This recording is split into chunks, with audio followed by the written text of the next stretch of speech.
I was asked a question from a subscriber about, or a viewer, I guess, about Logan Paul, the Logan Paul Scandal. So any of you that don't know about Logan Paul, who he is, he's not necessarily the demographic of my viewers, and so you may not know who he is. I barely knew who he was.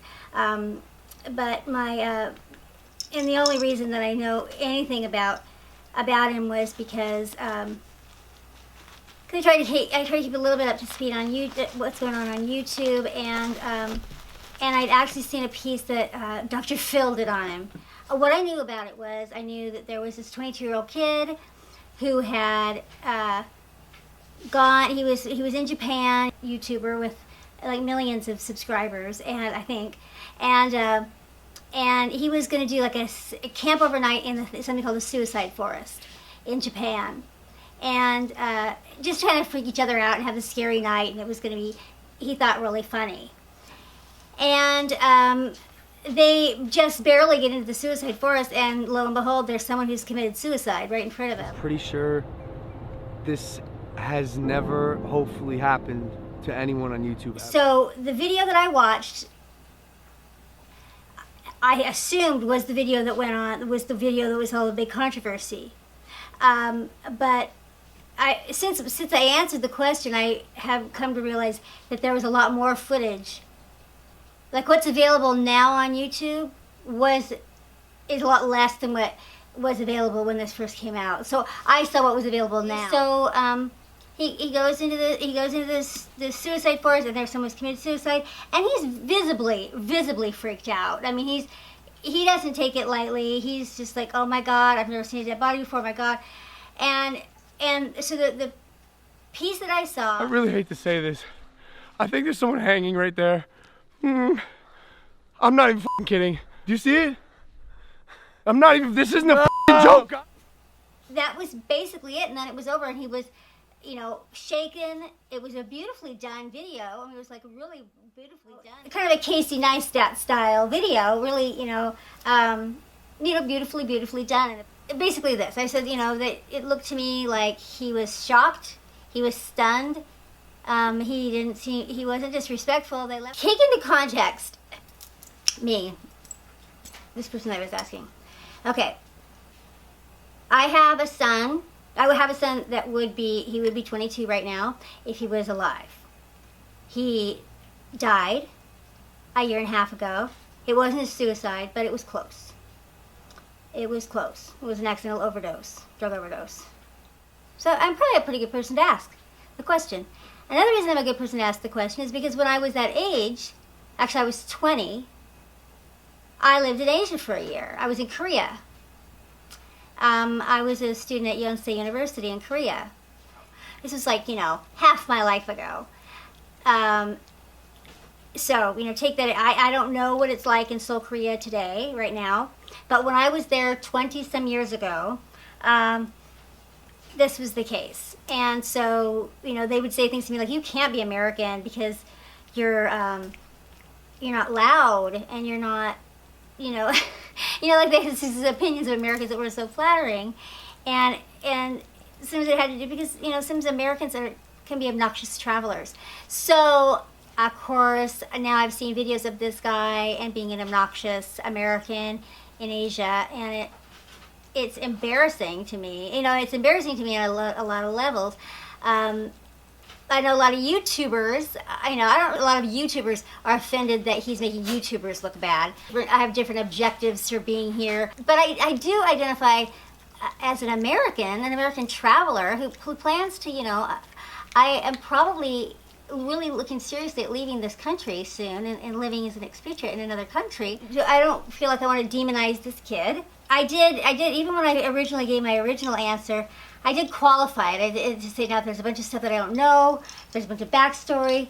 If there's, if there is more that he did that day that I didn't see, like if he didn't just respectfully leave the forest, well, I have since seen some footage, and he didn't just leave the forest. There was footage I didn't see where he recorded the body longer, talked about the body, then he got silly, started making jokes, and then he put the body on the thumbnail, and it's stuff that I can tell you that a child like my son, who's lost a brother, would have not ever done that. He would have known better. He would never have done that. So there was a certain amount of insensitivity there, where with someone who just is really out of touch. And so I had said, I had said that it looked to me like he was very moved by what he saw. He was really shaken by seeing this body. And so I said, I don't see any signs that he's a sociopath or anything like that. It doesn't seem like a personality disorder. He was definitely shaken. He had some bad judgment. He was a kid, and he also seemed like a kid who's really kind of got. He's had a pretty. It looks to me like he's had. And again, I'm totally. I don't know this, but I'm just saying it looks like he has had a pretty good life. It looks like he's kind of got the world in the palm of his hand. He's a handsome kid. He's 22 years old. He's got the support of he's got the support of a lot of people, a support of including a family support, and he's just got seemingly everything going for him, to the point that I think that the thought of suicide was so far out of his mind, so far out of his frame of reference. And so that's another thing. My son, who's 20, he would not have been so removed from thoughts of dying, or as I think Logan Paul was. I think Logan Paul is a pretty happy guy. He's like and maybe narcissistic, but not pathological narcissist. I don't believe. I think he's just young and cocky and egotistical. Apparently, he apologized, but it wasn't a satisfactory apology, and so he did another apology, which was, but people aren't satisfied with that either, because they think that it was written for him and may not be sincere, and all that kind of stuff. I've made a severe and continuous lapse in my judgment, and I don't expect to be forgiven. I'm simply here to apologize. So what we came across that day in the woods was obviously unplanned, and the reactions you saw on tape were raw, they were unfiltered. None of us knew how to react or how to feel. I should have never posted the video. I should have put the cameras down and stopped recording what we were going through. There's a lot of things I should have done differently, but I didn't. And for that, from the bottom of my heart, I am sorry. So here we are, and what do we do next? And apparently he had been just offered a show on Netflix or something, and he was well on his way to starting an acting career, and his career basically starting to happen for him. And so this is a pretty big blow. And, this is the other thing that I have with YouTube is he makes a lot of money on YouTube, and he and so he's trying to say that this wasn't one he planned to make money on. He was he knew that YouTube would never take it. Well, this is my question. What I wanted, when I was monetizing, which I was for about a month or two, I would get things that they would say were not monetizable, that were like, I have ever done a controversial video, but I have several that they wouldn't monetize. Okay, so I want to know, how did this guy get a dead body up and running on his YouTube channel? I don't know how that ever could possibly happen. I had problems with I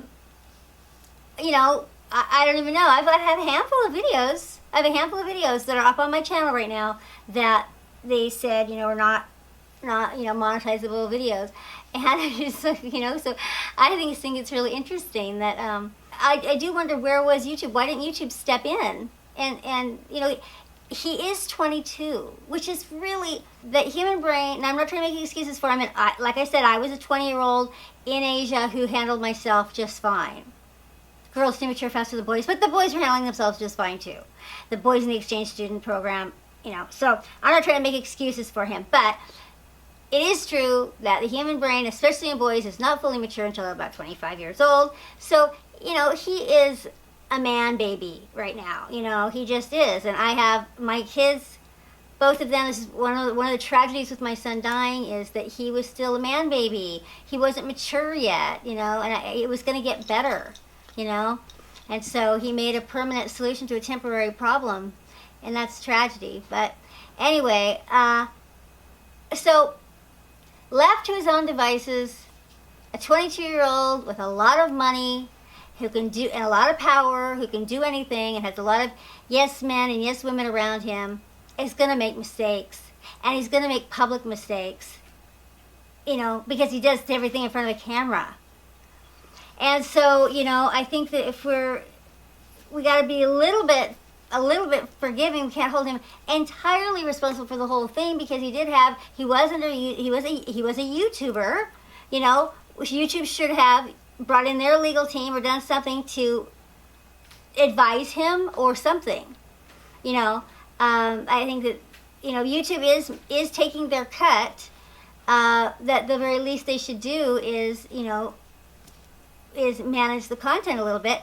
And you know, I'm assuming that if someone would have advised him, you should, you know, we can't put this up on YouTube, we can't do it, it would have saved everybody a whole bunch of problems, wouldn't it? You know, how could he not regret it? It's cost him bunches of money and a potential career. So I think it was very disrespectful what he did.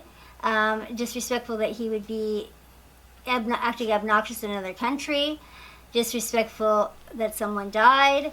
Disrespectful, you know, all about it. When you've been on the back end of a smear campaign, you get a little sensitive to when you kind of feel like that's happening. And I'm not saying the guy didn't do anything wrong, but when everybody's on board with saying, you know, villainizing him, it really makes the hair on the back of my neck stand up, because it feels like a smear campaign. And like he's a scapegoat. And why do we need that? Why are we doing that? You know? He's a 22-year-old kid. And it was viewed for quite some time, and didn't actually end up causing any commotion until it started trending, and celebrities started speaking up about it. So, you know, I hold YouTube equally responsible, at least. Fire me, YouTube, if you must. If you must fire me, go right ahead. But, you know, I think YouTube is, you know, largely responsible. You know, I wonder if he got advice from his dad. You know, heard his dad speaking up about, you know, the Paul family sticks together. You know, I wonder if he got advice from his dad about not putting that up. You know, and I also, the other thing about it is that, you know, I was thinking about, what if it had been me? What if I had stumbled across the story? And the way that I looked at it, the other thing, he did not go looking for he really, honestly, I believe him when he said he heard about this spooky suicide forest, and they just were going to go there and freak themselves out and make a goofy video. I totally believe that. I do not believe that he ever went there expecting he was going to find someone who committed suicide. I said in my comment that really the most important lesson happened when he saw that body. I think Logan Paul grew up, you know. A big piece of him went from a man baby to a man that minute. And then what he had to do, because of who he is and how he's learned to cope, then he had to start making jokes, because it was too heavy, and his emotions, he couldn't handle the emotions and all of that. And so he had to make something funny. And so that's where the joking came from, you know. You know, again, I haven't seen all of his other videos. I don't know what he does before and after this one video.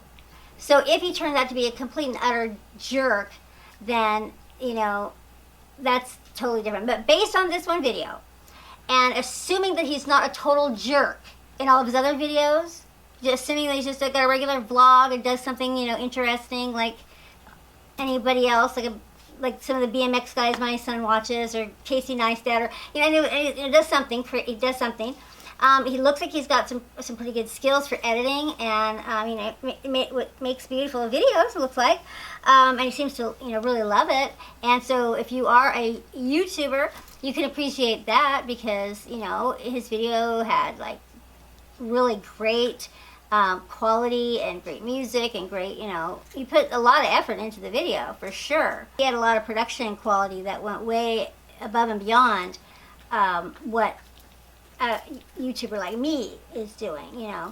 And I'm even better than some, you know. People have really, channels are doing a lot better than mine that do it on their iPhone, you know. So but he, you know, he looks like he put in a lot of time and effort on what he does. And I know from having kids the same age that really is something. You know, if you have a kid that's 22 years old and committing the kind of time that it takes to make a video, the quality of that video, and doing that consistently, like, I don't know, he does them every day or what he was doing, but that's impressive too. So, I don't know if he's a total jerk. I probably would feel differently about it. And you can, put in the comments if what you know about Logan Paul, what your opinion on all this is. I think actually maybe his channel's been taken down. Yeah, I think it has. But if there's something that you think represents his overall videos, that I can get a feel for who he is outside of this video, send that to me. I'd like to see. It's not like a ton of content that I want to watch of his, I'm sure, but if there's one, like a representative video that would, here's like a good example of the videos I do, something like that, I would love to see that. All right, you guys, thanks a lot for listening, and put down in the comments what you think, and also send me either in the comments or send me by email questions. Put some questions, because I'm going to start doing my live stream, and I'll have some questions ready to go. Alrighty. Okay, guys, thanks a lot for listening, and I will talk with you real soon. Bye-bye.